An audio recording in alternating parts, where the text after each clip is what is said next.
चलिए अभी हम स्टार्ट करेंगे illustration 31। A limited has made borrowing from RBC. पहले मैं बड़े बड़े जो क्वेश्चन है वो डिस्कस कर ले रहा हूँ। A limited has made a borrowing of RBC from RBC bank for ₹10,000 at a fix rate of 10% per annum. 10,000 borrow किया गया 10% के इंटरेस्ट रेट पे। लोन प्रोसेसिंग फी भी लगा है यहाँ पर, ये इंपॉर्टेंट है। कितना? 5 मिनट का लोन प्रोसेसिंग फी भी दिया गया है और लोन पेबल होगा आफ्टर 5 years इन bullet repayment of principal. Details are as follows. तो डिटेल्स यहाँ पर दिया हुआ देख सकते हैं। लोन 10,000 का है, 1 अप्रैल 2000 में लोन लिया गया, 31 मार्च 2006 को रीपेमेंट होगा लोन का प्रिंसिपल अमाउंट का, यानी इंटरेस्ट हर साल ही दे दिया जाएगा। इंटरेस्ट रेट 10% है और interest to be charge and paid yearly है। यहाँ पर देखिए हर साल, हाफ ईयरली भी हो सकता था, क्वार्टरली भी हो सकता था, यहाँ पर ईयरली है। अपफ्रंट फीस 5 मिनट, तो ऐसे भी बता दिया था, ये रहा एडिशनली 5 मिनट आपका अपफ्रंट फीस, इसे हम ट्रांजेक्शन कॉस्ट कहेंगे।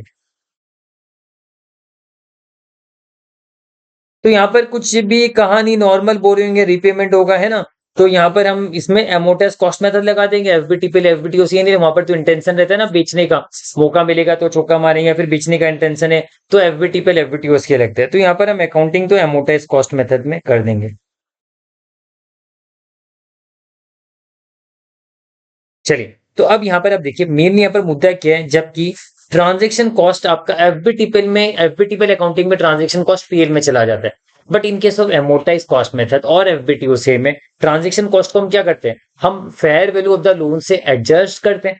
तो यहाँ पर बेसिकली हो क्या रहा है, बेसिकली मैं आपको दिखा दूं। देखिए 10,000 रुपीज हम लोन दे रहे आज के डेट में, हर साल हमें 10% इंटरेस्ट मिलेगा, तो 1,000 रुपीज का इंटरेस्ट हर साल हमें मिलेगा 31 मार्च 2006 तक, और ईयर एंड पे लास्ट में 10,000 में मिल जाएगा।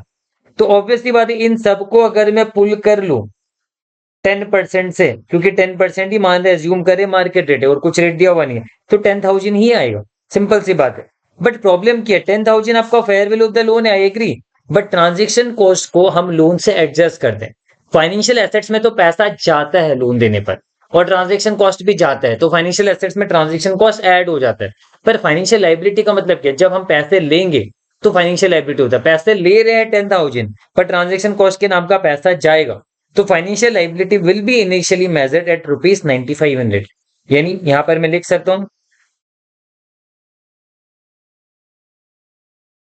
Transaction cost will be reduced from financial liability and therefore financial liability will be measured initially at 9,500।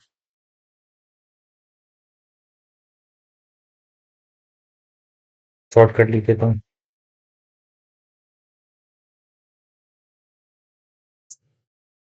चलिए, तो यहां तक क्लियर है आपका।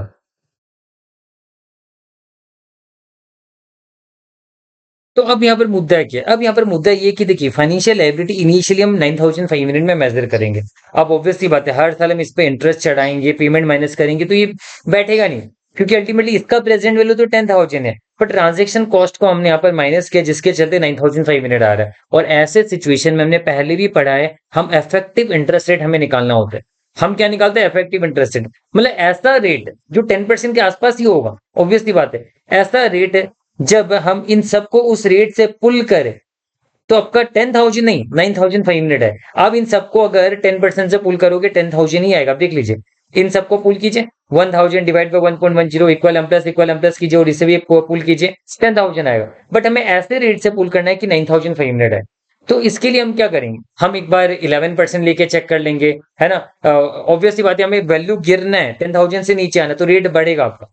तो ये सारा चीज तो डिस्कस पहले भी आपको समझा हुआ हो गया, एग्री, मतलब मैं श्योर हूँ। तो यहाँ पर हम एक बार 11% से चेक कर लेंगे, और आगे जैसे कि 11% से आप चेक कीजिए कैलकुलेटर में, कैसे करोगे, 1,000 divided 1.11 equal M plus, equal M plus, equal M plus, क्योंकि सेम अमाउंट है, equal M plus, equal M plus किया 5, फिर वापस 10,000 ले लिया कैलकुलेटर में, डिवाइडेड 1.10 पांचवें साल में, equal equal equal equal equal 5 बार एम प्लस कर देंगे, फिर एमआरसी कर देंगे। ये आपको आता है, ऑब्वियस सी बात है। तो इससे मैंने निकाला तो मेरा वैल्यू आ रहा है 9630।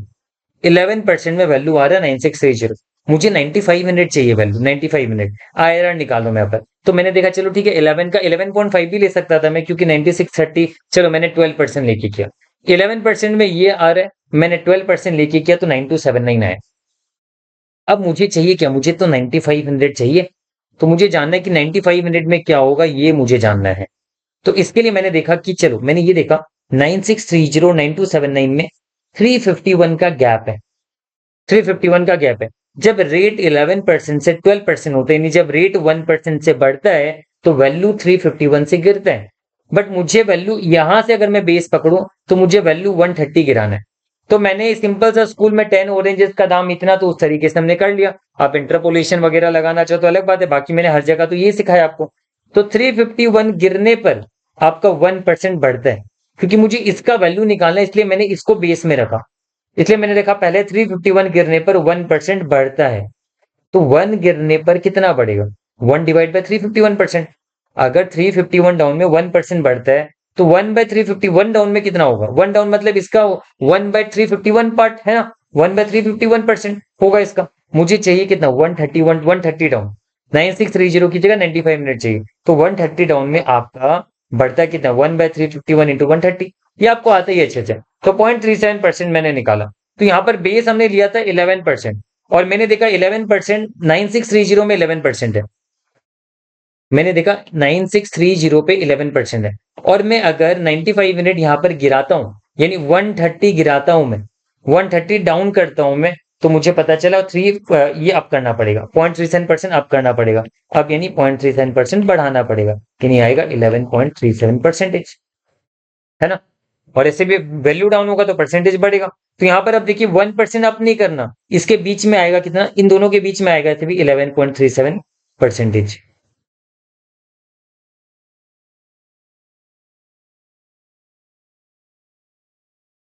ये आ गया हमारा वैल्यू इन दोनों का बीच का, जो हमने निकाला यहाँ पर।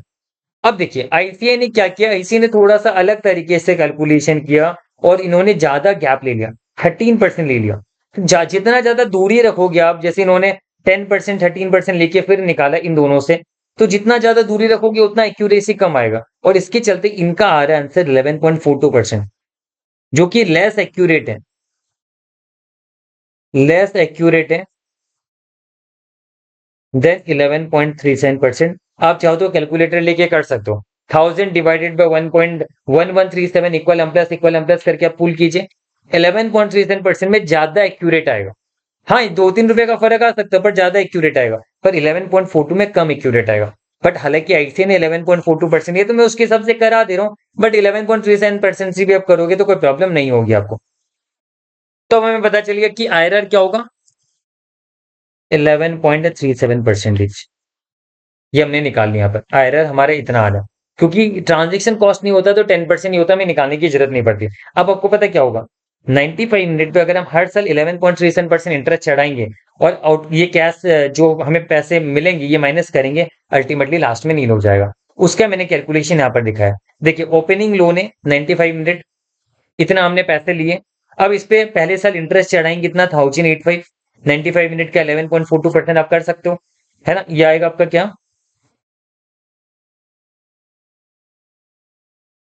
11.37% भी लोगे करेक्ट रहेगा, कोई प्रॉब्लम नहीं है। मैंने आईसीआई वाला ले लिया, तो इतना आ जाएगा। अब पेमेंट हम करेंगे, हर साल 1000 करेंगे ना, तो 1000 का पेमेंट माइनस हो जाएगा आपका, और क्लोजिंग लोन आ जाएगा आपका 9585। इसे आप ब्रैकेट में रख सकते हो, ये हम पेमेंट करेंगे। अब देखिए आगे 9585 आया, 9585 पे 11.42% चढ़ाएंगे, तो इतना इंटरेस्ट आपका चढ़ जाएगा, लाइबिलिटी को बढ़ा देगा, पीएल में चार्ज करेंगे, 1000 का पेमेंट हो जाएगा, क्लोजिंग लोन आ जाएगा। फिर इस पे चढ़ाएंगे 9679 का 11.42%, आपका आएगा, पेमेंट माइनस करेंगे, ऐसे करते करते एंड में जीरो हो जाएगा। हल्का फुल्का फर्क रहेगा, 10-15 रुपए 20 रुपए को मैटर नहीं करता। तो यहाँ पर इस तरीके से आप कर लोगे हर बार।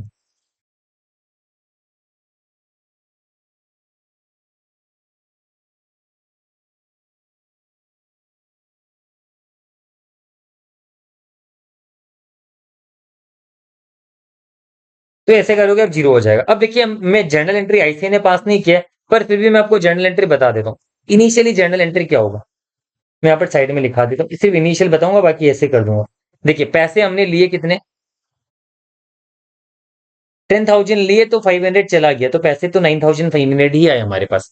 10,000 लिए ट्रांजेक्शन कॉस्ट के नाम पे चला गया। और या फिर आप ऐसे दिखा सकते हो, हाँ ये 9,500 ही पैसा हमारे पास आया। टू फाइनेंशियल लाइबिलिटी भी हम दिखा देंगे 9,500, है ना, क्योंकि ट्रांजेक्शन कॉस्ट पीएल में तो जाना नहीं, ट्रांजेक्शन कॉस्ट फाइनेंशियल लाइबिलिटी में होना है। आप ऐसे एक एंट्री में दिखाओ, और या फिर आप बोलोगे नहीं नहीं हमें तो पूरा डिटेल में दिखाना, तो वैसे भी दिखा सकते हो। बैंक में 10,000 आए, तो फाइनेंशियल लाइबिलिटी 10,000, और ट्रांजेक्शन कॉस्ट के नाम का खर्चा लगा, एक्सपेंसेस 500 रुपया, है ना, ये पैसे दे दिए, बैंक में 500 गए, और ट्रांजेक्शन कॉस्ट को हम कहाँ ट्रांसफर करते हैं, फाइनेंशियल लाइबिलिटी में। तो financial liability to transaction cost 500 यानी अल्टीमेटली जो ट्रांजेक्शन कॉस्ट, ये एक्सपेंस नहीं दिखा सकते हम, ये ट्रांजेक्शन कॉस्ट जाएगा कहां पर, अल्टीमेटली फाइनेंशियल लाइबिलिटी में ट्रांसफर होगा। एफबीटीपीएल की बात अलग है।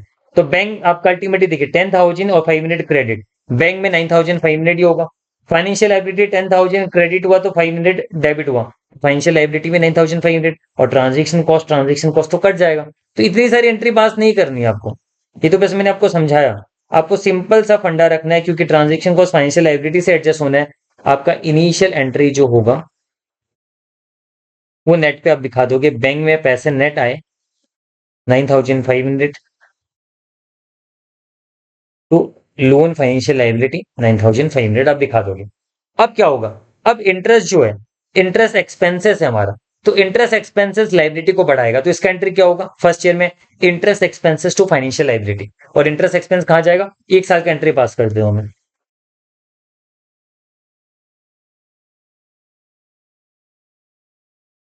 इंटरेस्ट एक्सपेंस पीएल में जाएगा, ध्यान रखिएगा, कितना था, 1,085, टू फाइनेंशियल लाइबिलिटी 1,085, और पैसे जो हम देंगे वो लाइबिलिटी को कम करेगा, फाइनेंशियल लाइबिलिटी टू बैंक 1,000 से लाइबिलिटी को कम करेगा। ऐसे हर साल हमारा सिलसिला ये चलता रहेगा, है ना, और एंड में जीरो हो जाएगा। चलिए, तो ये मैंने आपको बताया सारा कहानी। नीचे बैलेंस शीट भी अप्रोच रफ मैंने रखा है पूरा हिसाब। तो यहाँ पर अब देखिए पहले 10,000 पैसे आए और 10,000 लोन दिखाया। अब 500 पैसे गए जीरो ईयर में, 500 ट्रांजेक्शन कॉस्ट के नाम पे गए, तो ये ट्रांजेक्शन कॉस्ट नाम का फाइनेंशियल लाइबिलिटी में एडजस्ट कर दिया। अब देखिए इस पे हर साल इंटरेस्ट चढ़ाऊंगा, इंटरेस्ट एक्सपेंसेस पीएल में चार्ज होगा 1085। ये एग्जाम में नहीं करना, बस समझाने के लिए बता रहा हूं मैं आपको। इंस्टॉलमेंट पेमेंट करूंगा 1,000, तो 1,000 कैश कम हो जाएगा। फिर नेक्स्ट ईयर इंटरेस्ट चढ़ाऊंगा, पीएल में चार्ज होगा, ये रहा। फिर आपका पेमेंट करूंगा, बैंक से कम हो जाएगा। ऐसा सिलसिला हर साल चलते रहेगा। फिफ्थ ईयर में आपका क्या होगा, इंटरेस्ट का चढ़ाऊंगा, आपका लाइबिलिटी बढ़ेगा, इंटरेस्ट चार्ज हो जाएगा, और पेमेंट इस बार 1,000 और 10,000 दोनों करूंगा। प्रिंसिपल भी पेमेंट करूंगा, तो पूरा 11,000 पेमेंट होगा, ये रहा 11,000 का पेमेंट आ गया। यानी इसमें 1,000 है और 10,000 का प्रिंसिपल है। तो बस ये सिंपल सा मैंने बैलेंस शीट रख दिया यहाँ पर, नॉट फॉर एग्जाम, ये एग्जाम में नहीं करना आपको। एग्जाम के लिए तो देखिए ये टेबल बना दिया और इफेक्टिव इंटरेस्ट रेट निकाल दिया। आईसीए का भी दिखा देता हूँ, आईसीए ने इस तरीके से टेबल बनाया, 95 मिनट दिखाया, और आईसीए का टेबल ये रहा, ओपनिंग बैलेंस, इंटरेस्ट चढ़ाया, पेमेंट किया, क्लोजिंग बैलेंस, वही तो मैंने किया था यहाँ पर, है ना। तो ये टेबल आप आराम से बना लोगे। और यहाँ पर तो ये इन्होंने आईआरआर का कैलकुलेशन किया, जो अपने तरीके से जैसे मैंने करा वैसे कर सकते हो, ऐसे करने की कोई आवश्यकता नहीं है आपको। आपका टाइम ही नहीं मिलेगा आपको इतना, ऐसे जाओगे तो भी आप फायदा नहीं कर नहीं पाओगे, क्योंकि इतना टाइम ही नहीं मिलेगा आपको। सो आई होप आपको समझ में आ गया। ऐसा ये यानी आप मेरा वाले तरीका से कीजिए, ये टेबल आप बनाएगा और इस तरीके से आप ये पूरा कैलकुलेशन दिखाएगा, बस डेट्स इट, बात खत्म। बैलेंस शीट आपको दिखाने की जरूरत नहीं है, इसे काट दीजिए चाहे तो, मैं यहाँ पर नहीं काटता हूँ, ये आपको दिखाने की जरूरत नहीं है। और जर्नल एंट्री आईसीए ने पास नहीं किया, और आप चाहो तो एटलीस्ट एक साल का जर्नल एंट्री पास कर सकते हो, है ना, बस बात खत्म। चलिए नेक्स्ट हम करेंगे इलस्ट्रेशन 32।